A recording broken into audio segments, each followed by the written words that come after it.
अगर एक टेबल में सेम ही टाइप का डेटा प्रेजेंट है तो उसको रिमूव करने के लिए, उसको ऑप्टिमाइज करने के लिए हम नॉर्मलाइजेशन का यूज़ करते हैं.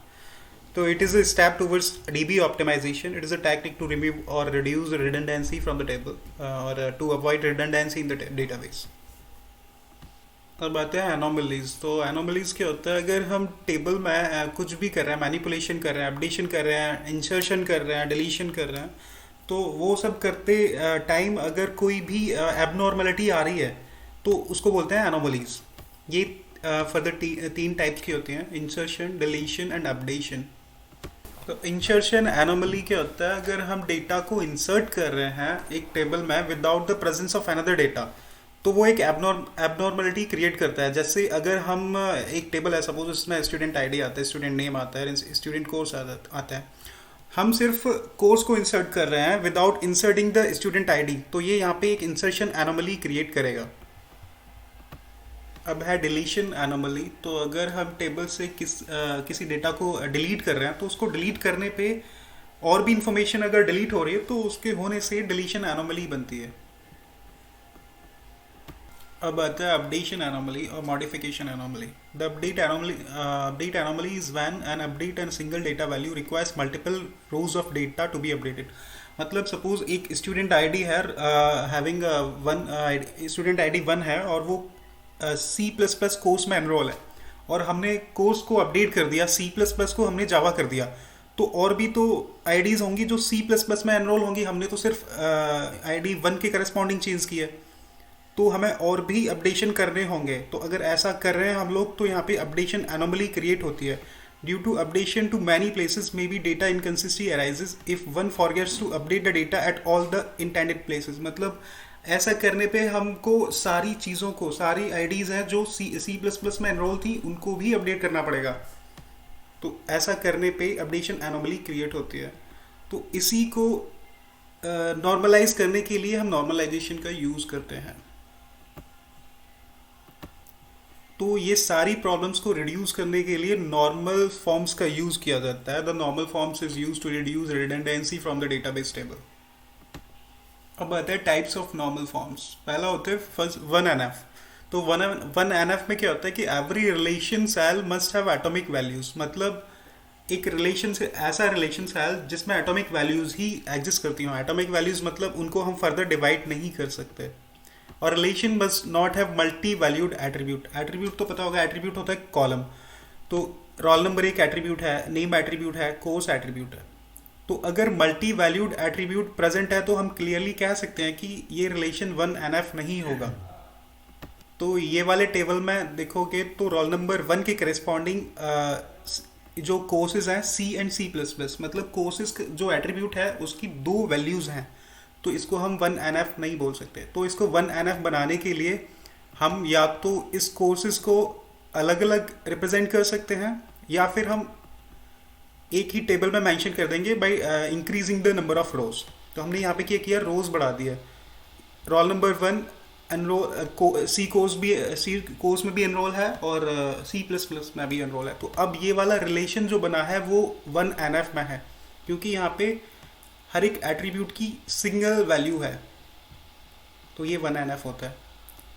यहाँ पे प्राइमरी क्या है, रोल नंबर और कोर्स. सिर्फ रोल नंबर को हम प्राइमरी की नहीं बोल सकते, क्योंकि प्राइमरी की क्या होती है, जो यूनिकली आइडेंटिफाई करे ईच टपल को. तो यहाँ पे सिर्फ ये डिफाइन नहीं कर सकती, क्योंकि यहाँ पे ये भी है, ये भी है, इसके करेस्पॉन्डिंग ये भी है, ये भी है. तो हमको ये चाहिए और ये चाहिए यूनिकली आइडेंटिफाई करने के लिए. तो प्राइमरी की किससे बनेगी, रोल नंबर और कोर्स से. तो ये क्या बोलेंगे हम इसको, कंपोजिट प्राइमरी की. कंपोजिट प्राइमरी की होती है ऐसी प्राइमरी की जो 2 एट्रीब्यूट से मिलकर बनी हो. अब आता है क्लोजर मेथड. हम इसकी हेल्प से एक रिलेशन में कितनी कैंडिडेट की एग्जिस्ट करती हैं हम उनको पता लगा सकते हैं. Helps to find all the candidate keys in the table. तो कैंडिडेट कीज क्या होती हैं, minimum subset of super keys that can uniquely identifies each tuple. जो ईच टपल को, ईच रो को यूनिकली आइडेंटिफाई कर पाए, हम उसको बोलते हैं कैंडिडेट की. तो suppose this is the relation यहाँ पे ABCD हैं, ये एट्रीब्यूट्स हैं. एक फंक्शनल डिपेंडेंसीज दे रखी है. फंक्शनल डिपेंडेंसी क्या होता है, एट्रीब्यूट के बीच में कोई रिलेशन दे रखा है तो उसको हम फंक्शनल डिपेंडेंसी बोलते हैं। तो यहाँ पे फंक्शनल डिपेंडेंसी दे रखी है ए डिटरमाइंस टू बी, मतलब ए बी को डिटरमाइन कर रहा है, बी सी को डिटरमाइन कर रहा है एंड सी डी को डिटरमाइन कर रहा है। तो अब हम इस रिलेशन की हेल्प से कैंडिडेट की निकाल सकते हैं। कैंडिडेट की मतलब एक ऐसा एट्रीब्यूट जो सारे एट्रीब्यूट्स को डिटरमाइन करता हो। तो सबसे पहले हम ए को लेंगे, ए का क्लोजर। ए का क्लोजर मतलब ए किस किस को डिटरमाइन कर रहा है, तो ए खुद को तो डिटरमाइन करेगा ही करेगा, तो ए का क्लोजर मतलब ए खुद को डिटरमाइन तो करेगा ही करेगा। और बी को यहाँ पे कर रहा है, ए डिटरमाइनिंग बी, तो बी तो ए बी को भी डिटरमाइन करेगा। तो यहाँ पे बी सी को डिटरमाइन कर रहा है, तो ए बी को तो डिटरमाइन कर ही रहा है ना, तो ए सी को भी डिटरमाइन करेगा क्योंकि बी सी को डिटरमाइन कर रहा है। ये ट्रांजिटिविटी बोलते हैं इसको। अब यहाँ पे सी डी को डिटरमाइन कर रहा है, तो ए बी को कर रहा है, बी सी को कर रहा है, तो सी डी को, तो ए डी को भी तो करेगा क्योंकि ए बी को कर रहा है, बी सी को कर रहा है, सी डी को कर रहा है, तो ए डी को भी तो डिटरमाइन करेगा। तो ए का क्लोजर क्या हो गया यहाँ पे, ए का क्लोजर हो गया ए बी सी डी, मतलब ए एट्रीब्यूट सारे एट्रीब्यूट को डिटरमाइन कर रहा है। तो और यही होता है कैंडिडेट की। तो कैंडिडेट की ए तो होगा ही होगा क्योंकि ये एक ऐसा एट्रीब्यूट है जो सारे एट्रीब्यूट्स को डिटरमाइन कर रहा है। तो जो सारे एट्रीब्यूट्स को डिटरमाइन कर रहा होता है उसको बोलते हैं कैंडिडेट की। अब हमने बी को लिया, अब बी किसको डिटरमाइन कर रहा है, ए को तो कर नहीं रहा है, तो ये कैंडिडेट की ही नहीं होगी। बी सी डी को कर रहा है, बी सी को डिटरमाइन कर रहा है और सी डी को डिटरमाइन कर रहा है, लेकिन बी ए को डिटरमाइन नहीं कर रहा है, तो यहाँ पे ये कैंडिडेट की नहीं होगी। ऐसे ही सिमिलरली सी को डिटरमाइन करेगा, कोई भी एट्रीब्यूट खुद को तो डिटरमाइन करता ही करता है, तो सी को डिटरमाइन करेगा और यहाँ पे सी डी को डिटरमाइन कर रहा है। तो सिर्फ एक ए ही एक ऐसा एट्रीब्यूट है जो सारे एट्रीब्यूट्स को डिटरमाइन कर रहा है, तो सिर्फ कैंडिडेट की ए ही होगा। Hence there will be only one candidate key B होगा। Hence there will be only one candidate key in the table, that is A only. तो ये मैंने बता ही दिया, ए डिटरमाइंस बी, तो ए इज डिटरमाइनिंग बी, तो इसको लिखेंगे हम ए का closure is equals to B. यहाँ पे बी सी को डिटरमाइन कर रहा है तो ए का क्लोजर बी सी भी होगा। सी डी को डिटरमाइन कर रहा है तो ए का क्लोजर बी सी डी आ जाएगा। ऐसे ही करके हमने सारा क्लोजर निकाला तो वो सारे एट्रीब्यूट्स को डिटरमाइन कर रहा है, तो इसको हम कैंडिडेट की बोल सकते हैं। क्वेश्चन आया कि एक फंक्शनल डिपेंडेंसी दे रखी है, फाइंड द कैंडिडेट की ऑफ दिस रिलेशन, तो हम ऐसे करेंगे, कैंडिडेट की को ऐसे निकाल सकते हैं।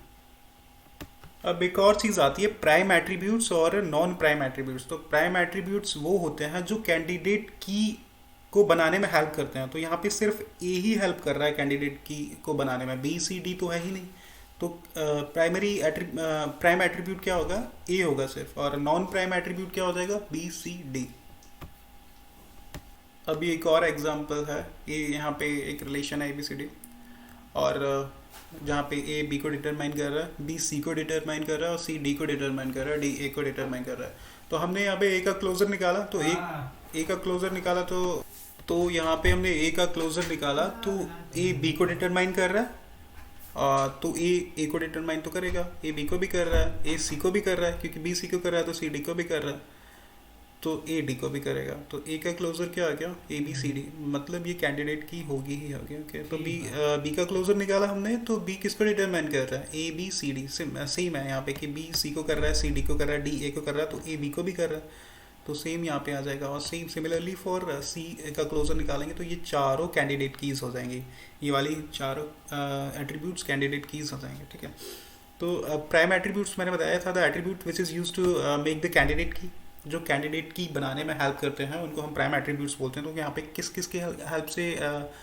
प्राइम एट्रीब्यूट बना है, ए बी सी डी की हेल्प से हमने कैंडिडेट की बनाया है, तो इसको हम प्राइम एट्रीब्यूट्स बोलेंगे। और ऐसे एट्रीब्यूट्स जो कैंडिडेट की बनाने में यूज़ ही नहीं हुए तो उनको क्या बोलेंगे, नॉन प्राइम एट्रीब्यूट। तो यहाँ पे सारे एट्रीब्यूट कितने थे, ए बी सी डी के अलावा कोई है तो नहीं, तो सारे यूज़ हुए हैं कैंडिडेट की बनाने में, तो यहाँ पे नॉन प्राइम एट्रीब्यूट एक भी नहीं होगा। तो नॉन प्राइम एट्रीब्यूट इज़ 5 है और prime attribute is A B C D. अब इस रिलेशन में थोड़ा सा चेंज है, ये फंक्शनल डिपेंडेंसीज दे रखे हैं, यहाँ पे ए बी को डिटरमाइन कर रहा है और बी सी मिलकर डी को डिटरमाइन कर रहा है, और ए डी सी को डिटरमाइन कर रहा है, डी ए को डिटरमाइन कर रहा है। तो इस केस में कैंडिडेट की बनाने के लिए हमको एक चीज़ याद रखनी है, select the attribute which is not in the right side. अब ऐसा एट्रीब्यूट सेलेक्ट करो जो राइट साइड में नहीं है, बी है, डी है, सी है, ए है, मतलब ए बी सी डी है लेकिन ई राइट साइड में प्रेजेंट नहीं है, तो ई हमारी जो कैंडिडेट की बनेगी उसमें ई तो आना ही आना है, so E must be in L H S. तो ई एल एच एस में होगा ही होगा, एल एच एस मतलब हम कैंडिडेट की बनेगी बनेगी ही बनेगी जिसमें ई आता होगा। तो हमने पहले ए और ई के साथ चेक किया, ए और ई का क्लोजर, ठीक है। तो ए और ई का क्लोजर चेक किया, तो ए और ई तो खुद को तो डिटरमाइन करेंगे ही करेंगे। तो यहाँ पे ए बी को भी डिटरमाइन कर रहा है, तो ए को डिटरमाइन कर रहा है, और ई मतलब ए और ई तो आने ही आने हैं इसमें, तो ए बी को कर रहा है, ठीक है। और इससे ही हमने फर्दर देखा तो ए ई क्या कर रहा है, सारे एट्रीब्यूट्स को डिटरमाइन कर पा रहा है विद द ट्रांजिटिव प्रॉपर्टी। अगर ए बी को कर रहा है और बी सी को कर रहा है तो ए सी को भी करता है, तो ए ई जो है वो कैंडिडेट की होगी वो, क्योंकि वो सारे एट्रीब्यूट्स को डिटरमाइन कर पा रही है। सिमिलरली बी ई, अब यहाँ पे हमको एक और लॉजिक देखना है, ए के बाद हमको चेक करना है बी। अगर बी राइट साइड में प्रेजेंट है किसी भी एट्रीब्यूट के, तो उसको भी हमें चेक करना पड़ेगा फॉर कैंडिडेट की। तो है, तो बी को हम लेके आएंगे, बी ई प्लस के लिए चेक करेंगे, बी ई का क्लोजर चेक करेंगे, तो यहाँ पे बी ई भी सारे एट्रीब्यूट को डिटरमाइन कर पा रहा है, तो ये भी एक कैंडिडेट की होगी। अब सी को देखो, अब क्या सी प्रेजेंट है क्या राइट साइड में? हाँ, तो सी को भी चेक करेंगे। अब सी को किया तो सी ई सिर्फ सी और ई और डी को डिटरमाइन कर पा रहा है, यहाँ पे कुछ मिसिंग है जो कि ए बी है, तो ये कैंडिडेट की नहीं होगी। और D E similarly D E, अब ऐसा सी के बाद डी को चेक करके देखो क्या डी राइट साइड में प्रेजेंट है किसी भी एट्रीब्यूट के? हाँ है, तो डी और ई का भी हमें क्लोजर चेक करना पड़ेगा। तो हमने इसका क्लोजर चेक किया, तो ये भी सारी चीज़ों को डिटरमाइन कर पा रहा है, तो ये भी कैंडिडेट की होगी। तो कैंडिडेट की कौन सी हो गई? ए ई, क्योंकि ये डिटरमाइन कर पा रहा था सारी चीज़ों को। और सिमिलरली सी ई भी सारी चीज़ों को, नहीं सी ई नहीं कर पा रहा है, तो सी ई नहीं आएगा कैंडिडेट की में, बाकी सब आएंगे, ठीक है। तो प्राइमरी एट्रीब्यूट्स क्या हो गए? ऐसे एट्रीब्यूट जो कैंडिडेट की को बनाने में हेल्प करते हैं। तो इसमें किस किस ने हेल्प किया? ए ने किया, ई ने किया, डी ने किया, बी ने किया। तो ए बी डी ई क्या हो गए? Prime attributes. और नॉन प्राइम एट्रीब्यूट्स क्या हो गए? जो कैंडिडेट की बनाने में हेल्प नहीं कर रहे, वो नॉन प्राइम एट्रीब्यूट्स हो गए। जैसे यहाँ पे क्या है, सी, सी नहीं आया किसी में, देखो कैंडिडेट की में यूज़ ही नहीं हुआ है सी का, तो सी हो गया नॉन प्राइम एट्रीब्यूट्स। अब आता है फंक्शनल डिपेंडेंसी। फंक्शनल डिपेंडेंसी हमने पढ़ ही लिया है कि ये फंक्शनल डिपेंडेंसीज हम कर रहे थे कि ये फंक्शनल डिपेंडेंसी गिवन है, तो ये क्या है? रिलेशन बिटवीन द एट्रीब्यूट्स है ना। तो फंक्शनल डिपेंडेंसी क्या होती है? It's a relation in between the primary की attribute usually of the relation of the other attribute of the relation. और हम इजीली कह सकते हैं कि ये रिलेशन है एट्रीब्यूट का, एक एट्रीब्यूट का एक अनदर एट्रीब्यूट के साथ, तो वो फंक्शनल डिपेंडेंसीज होती हैं। अब ये टाइप्स हैं फंक्शनल डिपेंडेंसीज के, एक ट्रिवियल होती है फंक्शनल डिपेंडेंसी, एक होती है non trivial functional dependency. X determines to Y हमने पढ़ लिया था, इसका मतलब यही होता है। तो अगर एक्स डिटरमाइंस टू वाई है, तो यहाँ पे ट्रिवियल फंक्शनल डिपेंडेंसी में वाई सबसेट होगा एक्स का। मतलब suppose S I D determining S I D, मतलब student I D determining student I D, मतलब कोई भी खुद को तो डिटरमाइन करेगा ही करेगा।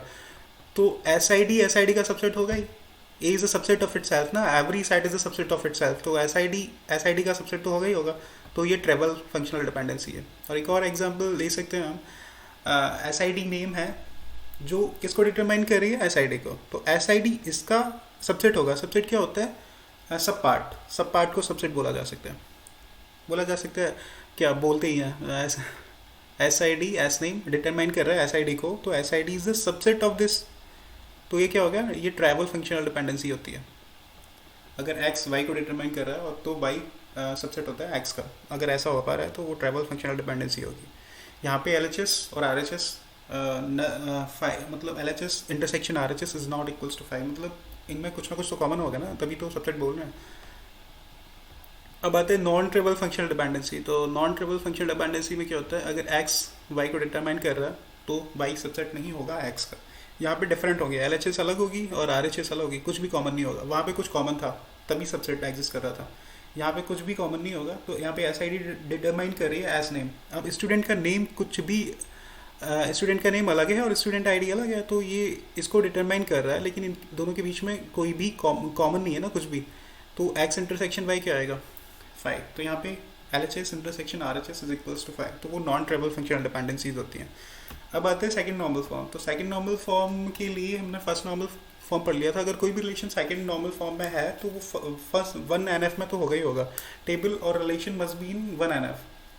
अगर 2NF में है तो 1NF में होगा ही होगा। और सेकंड केस है all the non prime attribute should be fully functional dependent on the candidate की। अब ऐसा कोई हमें रिलेशन दे रखा है जहाँ पे non prime attribute fully functional dependent है कैंडिडेट की के, तो हम कह सकते हैं कि रिलेशन 2NF में है। वो आगे देखेंगे टेबल बना के, टेबल को सॉल्व करके। तो यहाँ पे क्या होता है, पार्शियल डिपेंडेंसी नहीं होनी चाहिए। अगर पार्शियल डिपेंडेंसी एग्जिस्ट कर रही है 2NF में तो वो रिलेशन 2NF नहीं होगा।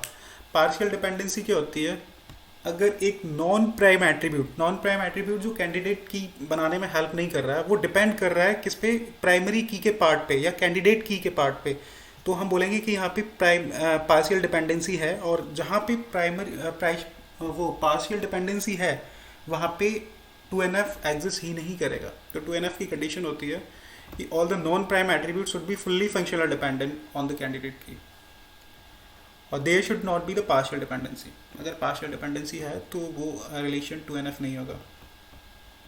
तो ये एक रिलेशन गिवन है ABCDEF, और यहाँ पे फंक्शनल डिपेंडेंसीज दे रखी हैं। तो फंक्शनल डिपेंडेंसीज दे रखी हैं, C F को डिटरमाइन कर रहा है, और E A को डिटरमाइन कर रहा है, और EC मिलकर D को डिटरमाइन कर रहा है, A B को डिटरमाइन कर रहा है। तो पहला स्टेप है कैंडिडेट की को बनाने के लिए हमको एक वो ध्यान में रखना है कि राइट साइड में कोई ऐसा एट्रीब्यूट तो नहीं है जो मिसिंग है।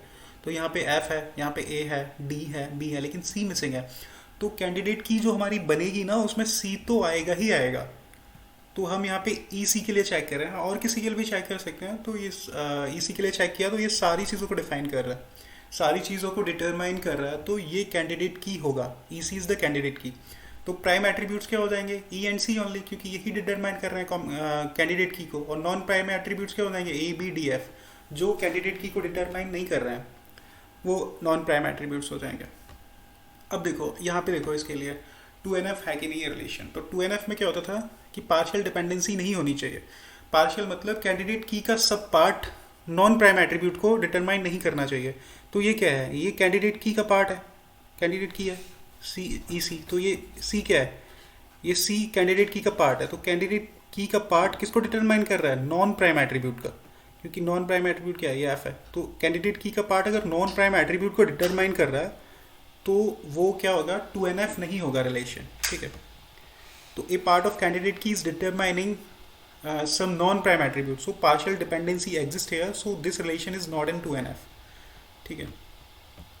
एक और होता है LHS, इसको चेक करने के लिए, पार्शियल डिपेंडेंसी को चेक करने के लिए LHS should be a proper subset. Proper subset मतलब एक ऐसा सेट जो सारे एलिमेंट्स नहीं रखता है सुपर सेट के, तो उसको प्रॉपर सबसेट बोलते हैं। जैसे यहाँ पे कैंडिडेट की सेट एंड और प्रॉपर सबसेट उसका हो गया एक सब पार्ट, ठीक है। तो C के and LHS should be a proper subset of C के, जैसे C था सिर्फ प्रॉपर सबसेट था, and RSS should be a non prime attribute. जो C था ये क्या था, ये था प्रॉपर सबसेट था कैंडिडेट की का, और ये किसको डिटरमाइन कर रहा है, नॉन प्राइम एट्रीब्यूट को। तो यहाँ पे पार्शियल डिपेंडेंसी एग्जिस्ट कर रही है, उसकी वजह से रिलेशन क्या नहीं है, 2NF नहीं है, क्योंकि 2NF में क्या होता है, पार्शियल डिपेंडेंसी एग्जिस्ट नहीं होनी चाहिए। अब आते थर्ड नॉर्मल फॉर्म। हमने सेकंड नॉर्मल फॉर्म पढ़ी थी, उसमें क्या कंडीशन थी कि रिलेशन 1NF में तो होना ही चाहिए, और थर्ड NF की कंडीशन होती है कि अब रिलेशन सेकंड NF में तो होना ही चाहिए, तभी थर्ड NF हो सकता है। अगर रिलेशन 3NF है तो इतना हम पक्के से कह सकते हैं कि रिलेशन 2NF भी होगा ही होगा। और इसकी ये कंडीशन होती है, there should be a no transitive dependency in the table. No transitive dependency मतलब, ट्रांजिटिव डिपेंडेंसी क्या होती है, if x is determining to y and y is determining to z, तो x z को डिटरमाइन करेगा, तो वो ट्रांजिटिव डिपेंडेंसी यहाँ पे एग्जिस्ट नहीं करनी चाहिए। अगर ऐसा हो रहा है तो वो रिलेशन ट्रांजिटिव 3NF नहीं होगा। ट्रांजिटिव डिपेंडेंसी एग्जिस्ट नहीं करनी चाहिए, उसका मतलब है कि एक ऐसा टेबल जिसमें LHS फंक्शनल डिपेंडेंसी का LHS या तो कैंडिडेट की हो या सुपर की हो, और उसके अलावा अगर LHS प्राइम एट्रीब्यूट है तो वो रिलेशन 3NF होगा। अब जैसे कि एक रिलेशन दे रखा है ABCD, यहाँ पे फंक्शनल डिपेंडेंसी दे रखी है, AB डिटरमाइन कर रहा है CD को और D डिटरमाइन कर रहा है A को। तो हमें कैंडिडेट की निकालनी है। हमने कैंडिडेट की निकालने के लिए क्या देखना होता है कि राइट साइड में कोई ऐसा एट्रीब्यूट तो नहीं है जो एब्सेंट है। तो यहाँ पे क्या है, CD प्रेजेंट है, A प्रेजेंट है, तो क्या एब्सेंट है, B एब्सेंट है ना। तो कैंडिडेट की जो बनेगी वो बी को तो इंक्लूड करेगी ही करेगी। तो यहाँ पे हमने कैंडिडेट की जो बनेगी बी को तो इंक्लूड करेगी। तो देखो कैंडिडेट की जो बन रही है उसमें बी तो आ ही रहा है। तो अब हमने ए बी के लिए चेक किया, तो ए बी क्या कर रहा है, ए बी सारे एट्रीब्यूट्स को डिटरमाइन कर पा रहा है। तो जो सारे एट्रीब्यूट्स को डिटरमाइन करें हम उसको ही बोलते हैं कैंडिडेट की। तो और फिर हमने एक और स्टेप होती है, ए को कर लिया। अब हम ए के बाद बी को देखेंगे, बी राइट साइड में प्रेजेंट है क्या, नहीं। सी प्रेजेंट है क्या राइट साइड में, हाँ प्रेजेंट है। तो ए सी के लिए भी चेक करेंगे, लेकिन ए सी का क्लोजर वो सारे वैल्यूज़ को डिटरमाइन नहीं कर रहा होगा, तो इसीलिए मैंने वो लिखा नहीं है। तो अब डी राइट साइड में प्रेजेंट है क्या, हाँ है। तो डी को भी चेक करेंगे, डी बी का क्लोजर चेक किया। तो डी बी का क्लोजर अगर हमें चेक किया तो इसमें ये भी सारे एट्रीब्यूट्स को डिटरमाइन कर रहा है।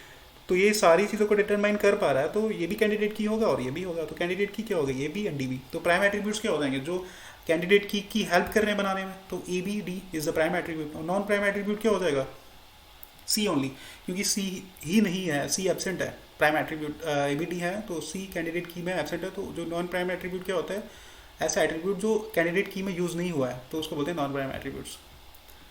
तो ये रिलेशन है वो 3NF में हमें देखना है कि होगा कि नहीं। तो 3NF मैंने कंडीशन बताया था कि अगर L H S functional dependency की जो एल एच एस है, या तो वो सारी कैंडिडेट की होनी चाहिए, या फिर आर एच एस में एक प्राइम एट्रीब्यूट एग्जिस्ट करना चाहिए। तो अब देखो ये एल एच एस है, तो ये फंक्शनल डिपेंडेंसी है, इसका L H S A B है। तो ए बी क्या है, ए बी कैंडिडेट की है। चलो यहाँ पे कंडीशन है, मतलब ये होगा, ये 3NF में होगा ये वाला रिलेशन। अब इसके लिए देखो यहाँ पे कैंडिडेट की तो नहीं है LHS वाली, लेकिन अगर ये नहीं है तो क्या होना चाहिए, आइदर दिस और दिस, आइदर दिस वन और दिस वन। या तो functional dependency left hand side में सारी कैंडिडेट की होनी चाहिए, या फिर ऐसा नहीं है तो RHS में एक प्राइम एट्रीब्यूट एग्जिस्ट करना चाहिए। तो यहाँ पे देखो ये कैंडिडेट की तो नहीं है, अब हमें इसके लिए चेक करना है ये प्राइम एट्रीब्यूट है कि नहीं। तो प्राइम एट्रीब्यूट हमने अभी कैलकुलेट किए थे, तो ए बी है, तो इज द प्राइम एट्रीब्यूट, तो ये बी होगा। तो मतलब ये रिलेशन क्या हुआ, 3NF में है। यहाँ पे LHS फंक्शनल डिपेंडेंसी का LHS कैंडिडेट की है, और जो कैंडिडेट की नहीं है तो RHS में प्राइम एट्रीब्यूट एग्जिस्ट कर रहा है। तो ऐसा है तो वो 3NF होगा। अब आता है BCNF। हमने 3NF पढ़ा था। 3NF होने के लिए अगर 3NF कोई रिलेशन है तो वो 2NF भी होगा और 1NF भी होगा। अब अगर रिलेशन BCNF है तो BCNF होने के लिए वो रिलेशन 3NF भी होगा, 2NF भी होगा और 1NF भी होगा ही होगा। तो अब इसमें एक सीधा सीधा है कि सपोज ये कैंडिडेट कीज दे रखे हैं, roll number and voter ID is the candidate key, और फंक्शनल डिपेंडेंसी दे रखी है roll number to name, roll number is determining the name, roll number is determining the voter ID, and voter ID is determining the age, and voter ID is determining the roll number. तो here in BCNF में क्या क्या होता है, इसमें एक condition होती है, LHS of all functional dependency should be a candidate key और सुपर की। तो यहाँ पे LHS क्या होती है, सारी फंक्शनल डिपेंडेंसीज की सारी जो LHS है वो कैंडिडेट की ही होनी चाहिए या सुपर की होनी चाहिए। अगर उसके अलावा कुछ भी है तो वो रिलेशन BCNF नहीं होगा, ठीक है। तो यहाँ पे suppose this is a functional dependency और कैंडिडेट की ये दे रखी है roll number and voter ID, ठीक है। तो जो फंक्शनल डिपेंडेंसीज का LHS है, देखो role number and voter ID, वो कैंडिडेट की होना चाहिए, तो है। तो ये क्या होगा, BCNF। ये रिलेशन क्या है, ये BCNF है, ठीक है। अब ये कंक्लूजन है, अगर कोई रिलेशन BCNF है तो वो 3NF भी होगा, 2NF भी होगा, 1NF भी होगा, ठीक है। अब ये क्वेश्चन दे रखा है, ये रिलेशन दे रखा है ABCDEF, और हमसे पूछा है कि check the highest normal form. Normal form बतानी है हमको इसकी कि हाईएस्ट नॉर्मल फॉर्म क्या होगी। तो फंक्शनल डिपेंडेंसीज दे रखी है, AB is determining C and C is determining D and E is determining F and F is determining A। तो हमको सबसे पहले स्टेप वाइज इसको सॉल्व करना पड़ता है। तो स्टेप पहला है कि हमको सारी कैंडिडेट कीज निकालनी पड़ेंगी। उसके बाद हमको prime and non prime attributes हम लिख सकते हैं कैंडिडेट की हेल्प से, और उसके बाद नॉन प्राइम एट्रीब्यूट्स लिख सकते हैं। उसके बाद हमें 1 बाय 1 स्टेप बाई स्टेप वो सब करके, जैसे हमने बनाया ये किया। मैंने पहला बताया था कि first select the attribute which is not in the right side of B, right side. तो यहाँ पे क्या है, बी नहीं है राइट साइड में, तो ऐसा हमारा कैंडिडेट की बनेगा ही बनेगा जो बी को इन्वॉल्व करेगा। तो यहाँ पे ये है, हमने ए बी के लिए क्लोजर प्रॉपर्टी चेक की, तो ये सारे चीज़ों को डिटरमाइन कर रहा है, तो ये कैंडिडेट की होगा। ठीक है, now we need to check E is present on the right side, so we found A is in the right hand side of F, so we need to replace A with F and check for the candidate key. मतलब अब हमें ऐसा कोई attribute देखना है, जैसे अब ए है तो अब मैं कुछ भी देख लो, मतलब एक ऐसा एट्रीब्यूट जो राइट साइड में प्रेजेंट है, और तो हम ए को चेक कर रहे हैं, ए कहाँ पे प्रेजेंट है, दिस यहाँ पे प्रेजेंट है, तो हम इससे रिप्लेस कर देंगे एफ से ए को। तो this is the logic only, और कुछ नहीं है। आप अपने अपने हिसाब से कर सकते हो, कैंडिडेट की जैसे भी आप निकालते हो तो उस हिसाब से निकाल सकते हो। तो फर्दर हमने इसके लिए चेक किया, इसके लिए तो कैंडिडेट कीज हमारी ये आ गई, A B and F B, E B and C B, this are the candidate key. हम प्राइम एट्रीब्यूट्स भी बता सकते हैं। प्राइम एट्रीब्यूट्स क्या होते हैं, जो इसमें इन्वॉल्व हुए हैं, और नॉन प्राइम एट्रीब्यूट जो इसमें इन्वॉल्व नहीं हुए हैं। तो D is the only one attribute which is not involve in this, so हम कर सकते हैं। ये निकाली हमने। अब इसको हमने कंडीशन चेक करना है। BCNF के क्या होता है कि जो LHS में सारी फंक्शनल डिपेंडेंसी है जो LHS में होती हैं वो कैंडिडेट की होनी चाहिए। चलो ये तो कैंडिडेट की है, तो ये वाला तो BCNF में होगा, लेकिन ये कैंडिडेट की थोड़ी ना है। ये सिर्फ ये तो this is the proper subset ना, ये कैंडिडेट है ही नहीं, कैंडिडेट की है ही नहीं सिर्फ सी, तो BCNF की कंडीशन तो फेल हो गई। तो ये BCNF तो होगा ही होगा, होगा नहीं। तो जब अब हम 3NF के लिए चेक करेंगे, तो 3NF के लिए चेक करेंगे तो 3NF की कंडीशन क्या होती है, अगर कोई रिलेशन BSNF में आया तो सीधी सीधी बात है 3NF में तो होगा ही होगा, हम उससे भी देख सकते हैं। तो 3NF की जो कंडीशन होती है उस हिसाब से हम one by one step by step इनको सॉल्व कर सकते हैं। तो हम इसके चलते फंक्शनल डिपेंडेंसी के चलते हम बता सकते हैं कि क्या वो रिलेशन 3NF में है कि नहीं है, BCNF में है कि नहीं है, 2NF में है कि नहीं है, 1NF में क्या है कि नहीं। Hope you understood something. Bye bye.